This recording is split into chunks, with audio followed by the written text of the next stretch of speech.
How about that, you poor thing? I've eliminated the smell of poverty for you, so you should be grateful." With those words, champagne splashed forcefully across my face. This happened when I went to greet my fiancé's family. Instead of showing concern, Harry, my fiancé, laughed loudly, mocking me. In that moment, I realized my carefully styled hair and meticulously chosen outfit had all been for nothing. I felt empty.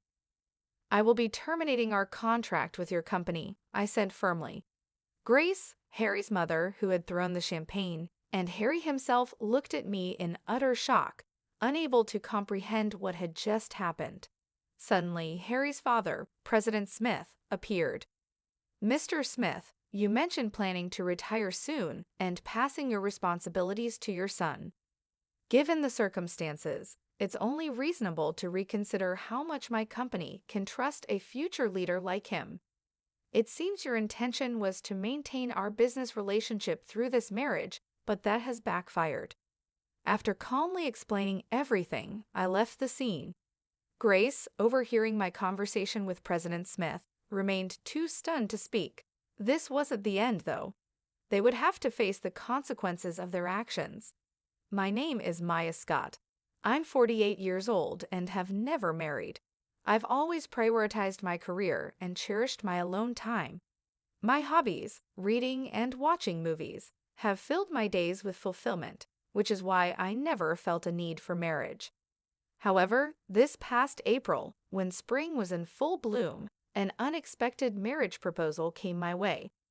The introduction came from Douglas Smith, with whom I had a long-standing business relationship. "Ms. Scott, I would love to introduce you to someone," he said. At first, I hesitated but eventually agreed. That person was Harry, the youngest son of President Smith. He had several older sisters and had been close to marriage a few times but was still unmarried. I made one request when we met, which he agreed to. Harry was polite and kind, and I quickly grew fond of him. I even started to believe that marrying him might be a good idea. When I suggested we date, both President Smith and Harry were pleased, and everything went smoothly until an unexpected situation unfolded. 5 weeks into our relationship, on our third date, Harry smiled and said, "We're already like a couple, aren't we?" He wore a casual jacket and seemed relaxed, quite different from his usual polished self. I, too, had opted for a more casual look this time. Even though we were both older, the feeling between us was fresh, like young love. But as the date went on, I began to feel something off about Harry's behavior. He often made condescending remarks. For instance, at an upscale restaurant, he proudly said, "You wouldn't normally get to come to a place like this, right? It must be unusual for you." I could only respond with an ambiguous smile to his words. In fact, this restaurant is one of my favorites, and I had just visited it with a friend 3 days ago. However, it would have been cruel to embarrass him on the spot, so I didn't tell him the truth. A waiter I knew nodded at my signal and pretended to be ignorant. While sitting, I noticed the watch on Harry's wrist. It wasn't a top-of-the-line item, but it was decent. "That's a different watch from before. The color is lovely, and it suits you," I complimented. Embarrassed, Harry took off the watch to show it to me, mistaking my interest. He seemed to offer it out of kindness. Since I wasn't deeply interested, I briefly checked it and returned it, but he insisted on giving it again. "Feel free to take a closer look. It's not often you see something this high-end, right? No need to be shy," he said. My reaction wasn't so much out of politeness as it was just a lack of interest in men's watches. Though I agreed to take it when he insisted, I felt a bit perplexed.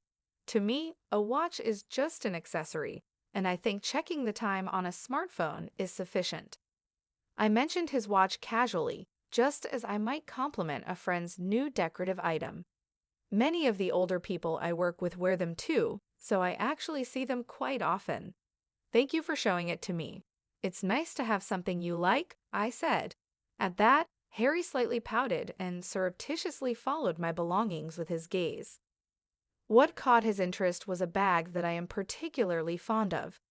This bag was specially made for me at a favorite workshop, reflecting the craftsman's skill and my taste, and it's very practical. It's a bit pricey, but it seemed cheap to Harry. I was wondering, don't you have a proper bag instead? I think you should have something more prestigious, he said. The bag was custom made at an Italian workshop and naturally doesn't have a brand logo. In fact, the Craftsman's Workshop logo is branded on the bottom of the bag. However, I prefer simple designs above all, so I asked to have the logo hidden.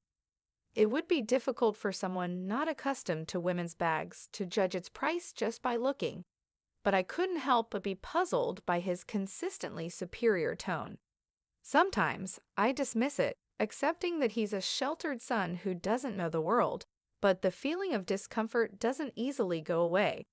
At one point, I thought about reconsidering marriage, but since we've only met 3 times, it seemed too hasty to decide on a separation. So I decided to wait and see how things would unfold. Since then, we have continued dating. Harry does show some immaturity at times, but he is essentially an honest person. He no longer exhibits the unnatural behavior he showed before. No one is perfect from the start. If you have patience and gradually find harmony, love will eventually grow, said an older female celebrity on a show I watched for distraction. I found some truth in those words. The following week, we went to a famous hotel buffet for our 5th date. Strangely, Harry piled 3 or 4 servings of food onto his plate. Are you sure it's okay to take so much? It would be a waste if you can't finish it, I lightly commented. To which he suddenly burst into laughter, leaving me wondering what was so funny.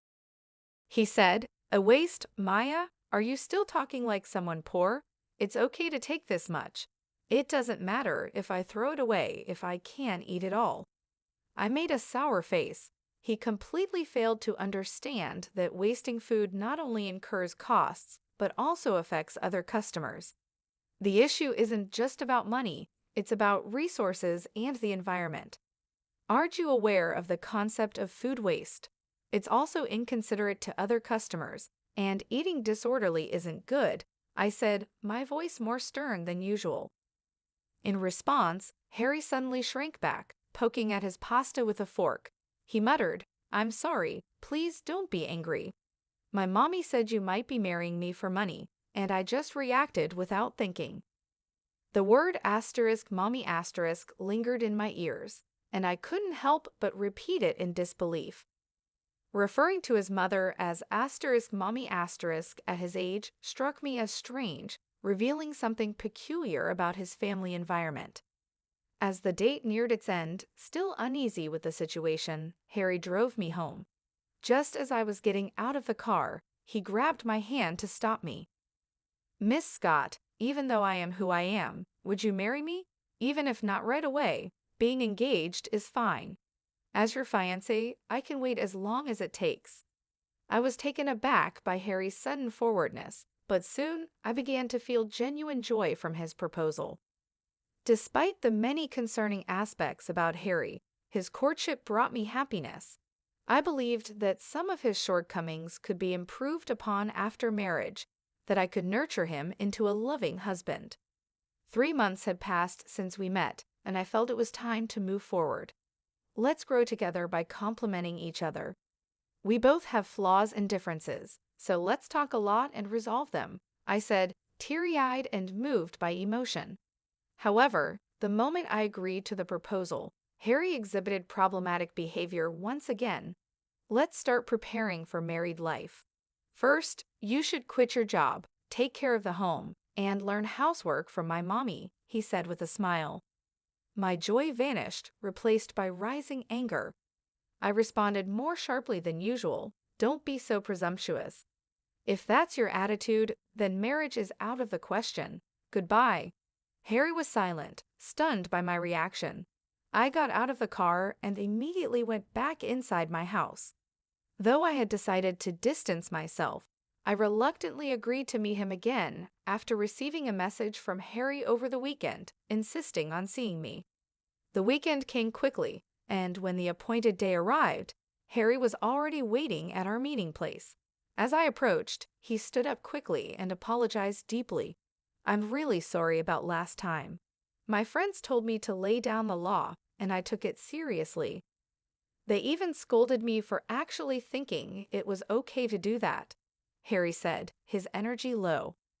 His apology began to dissolve my anger. Just a short while ago, I felt like clicking my tongue at him in frustration, but ultimately, I came to terms with it. It's somewhat disappointing, but Harry is dear to me. He is very straightforward, and sometimes it's hard for him to distinguish between jokes and seriousness. He is easily influenced and somewhat indecisive, but I reminded myself that no one is perfect from the start. "Make sure you keep this in mind. We're getting engaged after all," I said with a wry smile. At those words, Harry looked up suddenly and brightened immediately.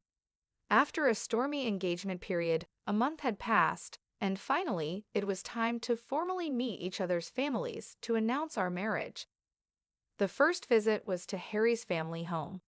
Although I had a long association with President Smith, it had been strictly professional, and this was my first time visiting his home, which made me nervous.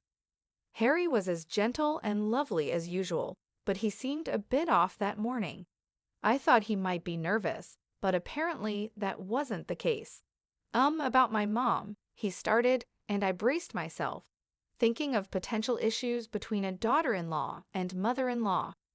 However, I believed in his mother, known to be a hard-working woman and the kind-hearted wife of President Smith. I hoped that if I spoke sincerely, she would understand, but I was mistaken. Yikes! The moment I stepped into the room where we were supposed to greet each other, liquid splashed onto my face.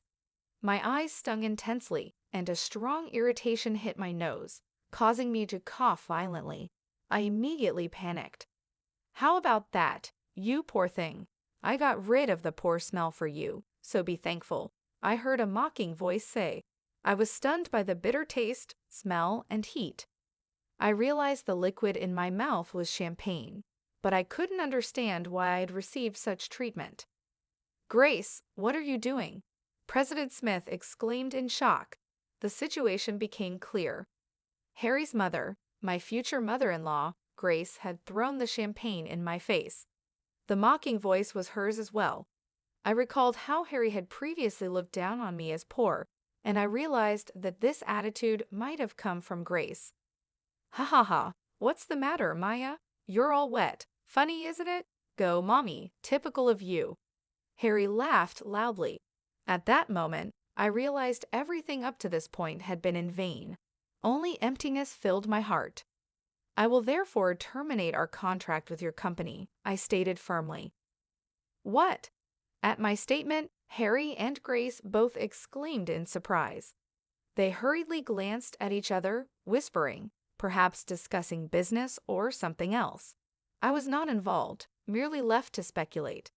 In that moment, one person remained silent, President Smith.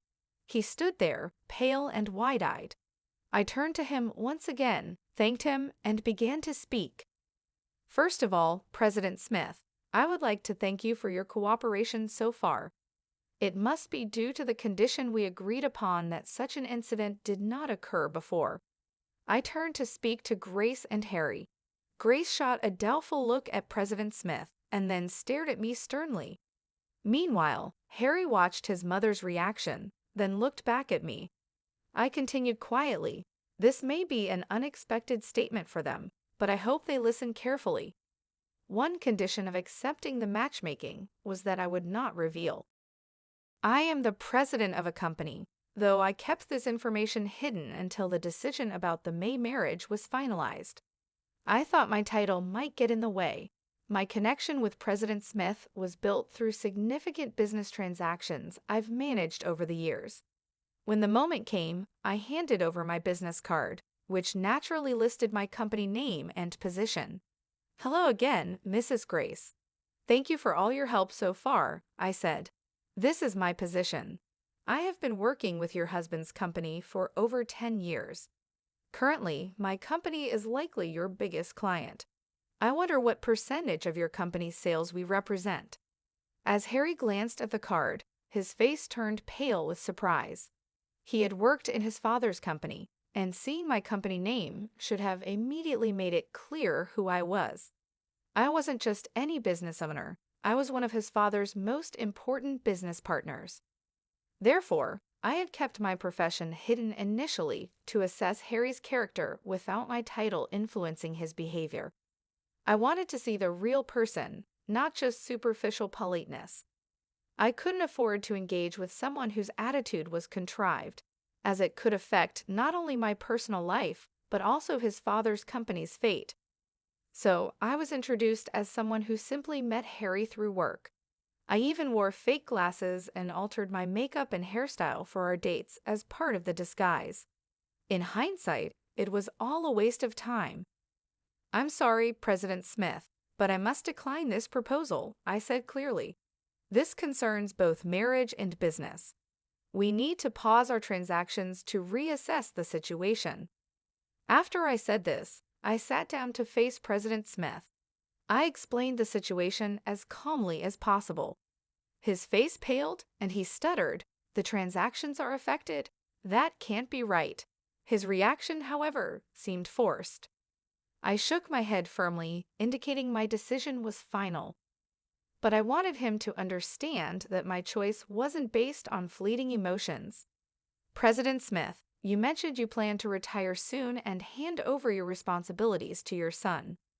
Given the circumstances, it's only logical to reconsider how trustworthy a future business partner can be. Perhaps there was an intention to secure our relationship through your son marrying me, but unfortunately, that plan has backfired. After graduating from university, I started my own company with friends, and it has been over 20 years since then. I've led the business as its president, and over the past decade, I built a strong relationship with President Smith's company. My company, managed from a female perspective, has been recognized for its unique approach and has seen significant growth recently. As a result, our transactions with President Smith's company have also increased. However, there have been internal discussions about whether to switch to new business partners. Amidst all this, the sudden proposal for an arranged marriage arose. Considering the timing, President Smith might have sensed some movement from our company. This wasn't exactly kept secret. Grace and Harry, now aware of who I am, were clearly disturbed. I decided to explain the situation further. "In fact, we've been reviewing whether to continue our transactions with your company. I've heard that your company is currently facing some management difficulties. Are you aware of that?" I asked. Grace, shocked, frantically shook President Smith's arm beside her. "What does that mean?" she asked, wide-eyed. President Smith, wiping sweat from his brow, looked anxious. It seemed the company's issues hadn't been discussed within the family. Harry, glancing between me and his father, caught my attention.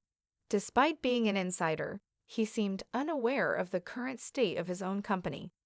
The situation became even more puzzling as I observed their reactions. I continued the conversation, saying, "In light of this, President Smith strongly suggested that I meet up with you, Harry, which has led us to this point. Perhaps you considered this marriage proposal with the stability of your company in mind. It seems you wish to maintain our business relationship at all costs." Grace was visibly shaken. Her hands trembled, and her lips quivered as I explained.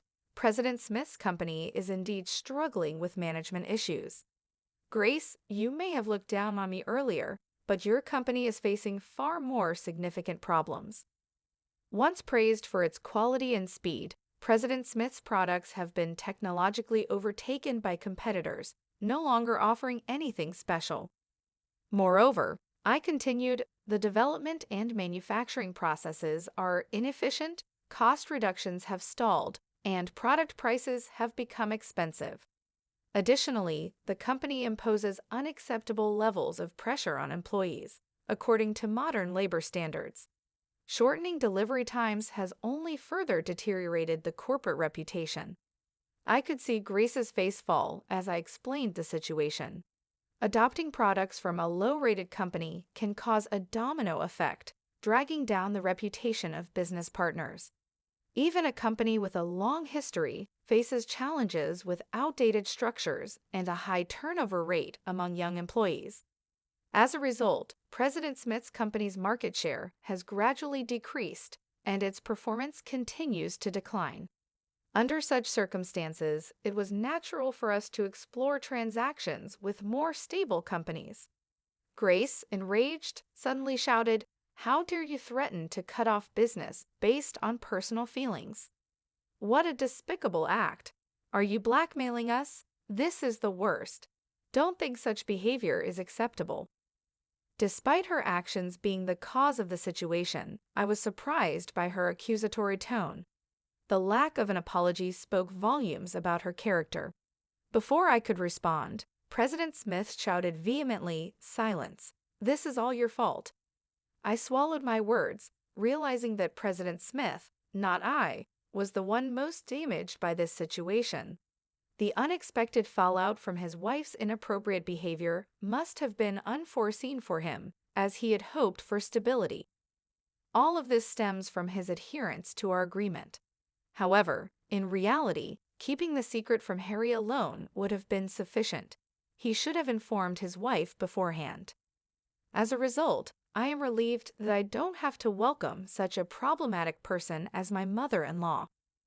The sight of Harry was pitiful, pale and trembling, tightly gripping Grace's hand. It was sad to see a 48-year-old man still needing his mother's hand. Seeing him in that state, I couldn't help but give him a cold look. "It's impossible that you, carrying such a cheap-looking bag, could be a president," Harry exclaimed. "Moreover, you complained about food waste and acted like you were poor. You're lying even about being my father's business partner. How disgraceful!" Harry's accusations seemed like a desperate attempt to blame me, but he is mistaken. I am not interested in branded goods and prefer to use high-quality domestic leather products. Also, my criticism of wasting a large amount of ordered food was not because I am poor, but simply because it is inappropriate behavior. There can be no pretense in this. Regarding the bag, it is custom-made from a workshop I frequent. Anyone knowledgeable would recognize its quality immediately, but it seems none of you are interested in the quality of leather. "This bag is priced higher than most commercial brands," I explained. Grace suddenly stared at my shoes and bag with astonishment, then quickly averted her gaze, clearly embarrassed. "It's a matter of those who know, understand," I continued. "Furthermore, ordering a large amount of food and not being able to finish it is not only wasteful but also disrespectful to the restaurant. It is unreasonable and inappropriate behavior. Moreover, the fact that I am your father's business partner is true. What would it mean if the presidents of companies doing business with each other didn't know one another?" Harry seemed dissatisfied and unconvinced by this explanation. President Smith frowned at his son's behavior. When we confirmed that we knew each other, Harry looked down without a word. His clinging to Grace appeared extremely childish and out of place for his age. Faced with his immaturity, I couldn't help feeling how disappointed I was. "If your company abandons us, we will be on the brink of bankruptcy. Please forgive us." President Smith began to apologize profusely. This clear statement seemed to finally make Grace realize the gravity of the situation. Harry, realizing his actions, turned pale and began to tremble. "Mommy," he said, with tears in his eyes, clinging to Grace in distress. However, Grace was unable to respond in any way. Witnessing this scene, I breathed a deep sigh of relief from the bottom of my heart. I deeply regretted ever considering sharing my life with such a person. Thinking that, because he was honest, I could correct him and make things better now seems like a naive thought in retrospect. "I'm so sorry. I'm so sorry." President Smith repeated his apologies over and over, without actually proposing how to address the situation or make them reflect on their actions. This could easily lead to severing ties on an emotional basis. Therefore, I was forced to make specific remarks about the engagement. "Let's address our engagement. I cannot consider marrying someone whose mother behaves so rudely. Moreover, he did not try to stop her and even laughed along with her. I hope you understand why the engagement should be called off. President Smith listened, repeating words of affirmation as I continued the conversation. Thank you for understanding. Until yesterday, I believed in Harry's potential for improvement and proceeded with the engagement. But now, I feel relieved that our relationship has been dissolved. Furthermore, I provided specific examples of Harry's behavior, such as his frequent quoting of his mother's opinions, saying, "Mommy said so," and his behavior of calling her *mommy* at nearly 50 years of age. He often uses his mother's opinions as a shield to justify his improper behavior. However, his weakness becomes apparent as soon as I point out these issues. He quickly becomes disheartened. There were countless examples of these behaviors. President Smith was astonished, his mouth agape. Grace, too, showed embarrassment. However, Harry himself seemed not to understand what part of his behavior was problematic. Regarding calling off the engagement, is there any fault on my part? I asked. President Smith shook his head almost imperceptibly, his actions seeming pitiful. I paused to calm myself and took a deep breath. I will divorce my wife. Harry will also have to move out with her. The company's operations will be taken over by competent staff, so please do not abandon us. Help us, President Smith said. It appeared that my deep breath had made him anxious, and he suddenly began to declare his intention to divorce Grace. What? That's not possible. I can't manage my life without this marriage. Grace cried out in shock. After that, both Harry and Grace raised their voices at President Smith. Why didn't you tell us beforehand? I am innocent. Why am I being kicked out? The problem is only with Mommy. I'm not involved, Harry protested. Their simultaneous outbursts stirred up the room. Becoming fed up with everything, I finally let out a real sigh. Well, as you wish. Thank you for your time. I will take my leave now, I said to President Smith and quickly left. I needed to go home and take my high-quality clothes to the dry cleaners right away. Otherwise, the champagne stains would set and render them unwearable. Harry stopped his protest and wept, seemingly accepting the situation. Grace tried to retort, but was silenced by a stern reprimand from President Smith. However, she still appeared to grit her teeth in dissatisfaction, looking far more determined than her son. 5 months after the unpleasant incident with the 3 members of the Smith family, as predicted, President Smith resigned from his position. It was not just a retirement but a resignation, taking responsibility for the deteriorating performance of the company. The main reason for the decline in performance was the termination of the contract with my company. A former subordinate, who took over as the new president, conducted a comprehensive review of the operations.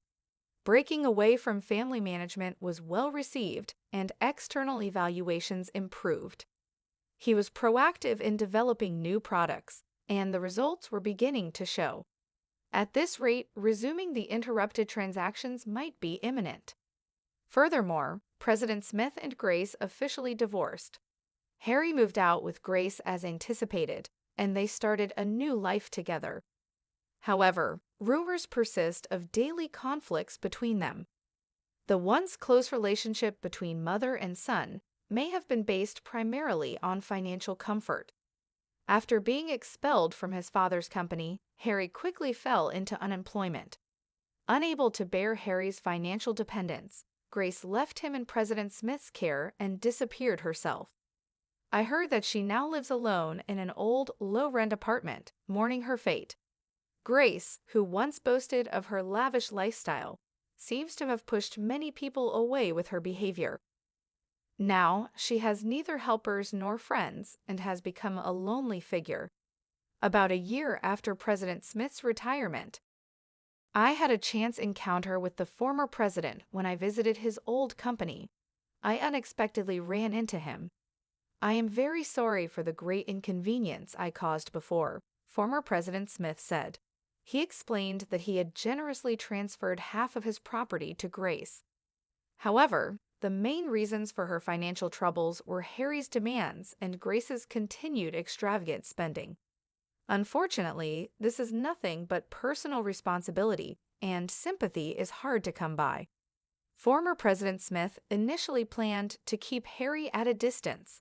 However, he was shocked to learn that his nearly 50-year-old son didn't even know how to boil water. Eventually, they ended up living together. He seems to be firmly educating Harry now, making various decisions within the household since Harry had completely depended on Grace. I feel that I have not properly looked after my son and wife until now. This is the misfortune I created for myself. Although it's late, I am deeply reflecting. I think I also did some wrong things to Grace. Fortunately, the company did not go bankrupt, and I am relieved, said the retired President Smith. Now staying at home, he is seriously engaging with Harry for the first time. Harry, facing unprecedented challenges with household chores and part-time jobs, despite his age, seems to frequently cry. I can only hope that he becomes a decent person. However, I do not wish to have any more dealings with him ever again. 3 years have passed since then, and my company is doing very well. My performance has improved compared to before, and the stock price has also risen. Regarding my personal situation, I am no longer considering marriage. I had already informed my parents when I got engaged and explained everything thoroughly when the engagement was dissolved. When I shared the details, they supported my decision to stay single rather than approving my involvement with such a person. As a result, my parents have become even stronger supporters of my dedication to my work. I work actively every day and have taken up new hobbies to lead a more fulfilling life. Although I previously preferred indoor activities, I decided to start exercising at the gym. Recently, I can visibly see muscles starting to form. My subordinates look at me with admiration, which is quite a ticklish feeling. I've always believed that happiness is something you grab for yourself. I seek happiness that I create on my own, not just the kind that comes from being with someone else. If I were to fall in love again in life, I would prefer it to be towards the end of my life. At life's end, I feel one can afford to throw everything away for love. However, that's not a concern for now. Currently, my days are fulfilling and I am happy. My life has just begun, and I continue to strive towards a bright future.